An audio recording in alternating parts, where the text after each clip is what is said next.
All right, we are back. I am Mark Eitel, host of the Mr. Mortgage Show, and yeah, please give us a call or shoot us your questions to 561-291-8569.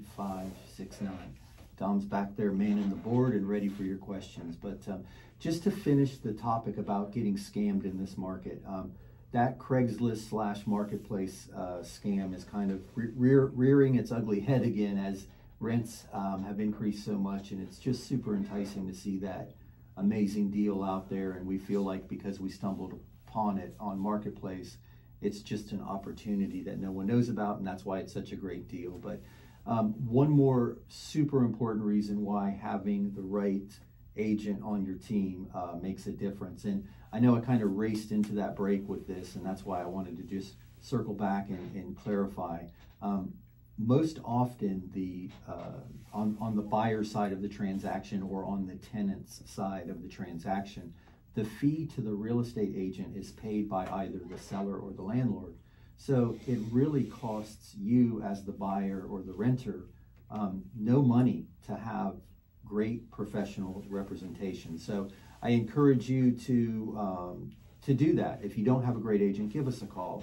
I'm happy to get you in touch with somebody that I feel is a rock star. I mean, I'm blessed to work with a lot of really good agents, and I'll be happy to give you a name and a number and encourage you to give them a shout that they'll look out for you. So I didn't want to belabor that, but I just wanted to circle back to it because a lot of times people don't realize how the fee structure in real estate works, and oftentimes there's no fee on your side as a buyer for your real estate agent. But again, all of that is a conversation for you and your agent. I just encourage you to have somebody. And if something seems too good to be true, call someone else for a second opinion. Call me, call my office, and we'll get you in touch with an agent if we can't answer your question on our own. So anyway, that's all I have on that. Just be cautious out there because people do take advantage of situations, and this is where we're seeing it in our industry at the moment. So let's continue jumping into questions. Dom, do we have anything queued up over there? Yes, we do. We got Jerry from Lantana. Jerry asks, my landlord is getting ready to sell my house. He won't give me a price. He keeps telling me to make an offer. How do I come up with a price? I don't want to overpay. I've already paid him for 6 years. Wow. So this is interesting because you are the third person this week that I've had this question from. So I think we might be seeing this happen more and more often where landlords are capitalizing on that equity, and maybe they're going to push it into a 1031 exchange and go buy more property with it. Actually, now that I mention that, I'm going to share an idea with you. But first, let me answer Jerry's question, because it is a great question, right? You feel most likely that you should be given a great deal because you've been there for 6 years. I imagine that you've made some repairs and improvements along the way that you never even asked for reimbursement from. You might have changed a ceiling fan or upgraded something just because you wanted to make your apartment or your condo or your home a nicer place to live. So there is a little bit of, you're attached to it personally, and you feel like, hey, I've paid you X amount a month for 6 years. I'd like a great deal. Sadly, that's not the reality, right?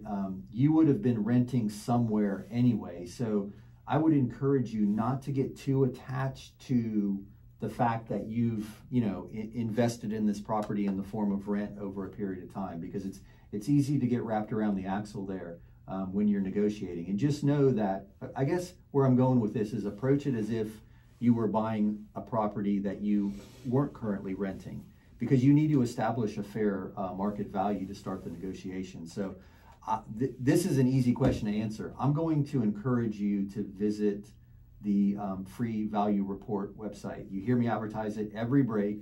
It's a tool that we use almost daily in our practice. And what I mean by use in our practice is, if you were to call me and say, hey, my home's worth $800,000, I owe $400, how much money can I get out of it? Or I'm thinking of selling it and buying a new house.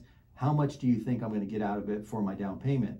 I go to our online, our tool, and run the calculations, and it spits out, as you hear me advertise, an 8 to 10 page report. It's got comps, it's got active listings. It's a very, very robust report. But more importantly, it gives you a range. And within that range, you can determine where you think it's going to fall. So I would encourage you, I'm happy to run that report for you. The easiest way to do it is visit that website, freevaluereport.org, or you can call my office, 561-291-8569, or just hit the website and shoot the address to me. I need your address, or the property address rather, and your email address to shoot you back the report. And then I would encourage you to use that as a jumping off point with the landlord. You know, now you've got the data to support a price, and maybe he's way off base and he wants, you know, or she, I'm sorry, a ridiculously high value. I don't know. But now you've got real data in your hand that can kind of guide your conversation. And then lastly, if he's going to sell it to you without the involvement of a real estate agent and he's not paying the real estate commission, there may be an opportunity for you to negotiate with your landlord assistance with the closing costs. Certainly, it's worth asking, you know, if they're not going to be going through the inconvenience of reviewing offers and having to evict you if you don't go willingly, and you know, all of the difficulties, inconveniences, I guess is a better word, of selling a property. They don't have to go through that if they sell it to you. So you may be able to negotiate an opportunity to have them pay some of your closing costs. And we talked about that last week, right? The 3 buckets of cash to close, one of them being closing costs. If that seller will help, or the landlord rather, as the seller, will help reduce that burden to you, that's less cash to close. So I encourage you to have that conversation. It seems like a theme of late. You're the 3rd person this week who I've talked to who has the opportunity to buy the place that they're currently renting, which is awesome, right? Because you don't have to move. It's super convenient. If you like living there and you can negotiate a good price, and man, how great would it be if your mortgage payment is even less than your rent payment? Now it's a home run, you know? If you were super diligent, you would take that monthly savings and apply it to your principal and pay it off even faster. And then you know it's a viable rental because you've been there for 6 years. So if you ever move, you could keep it and rent it to the next guy. So great opportunity. I encourage you to let us run that report for you, and hopefully that helps you get the conversation started.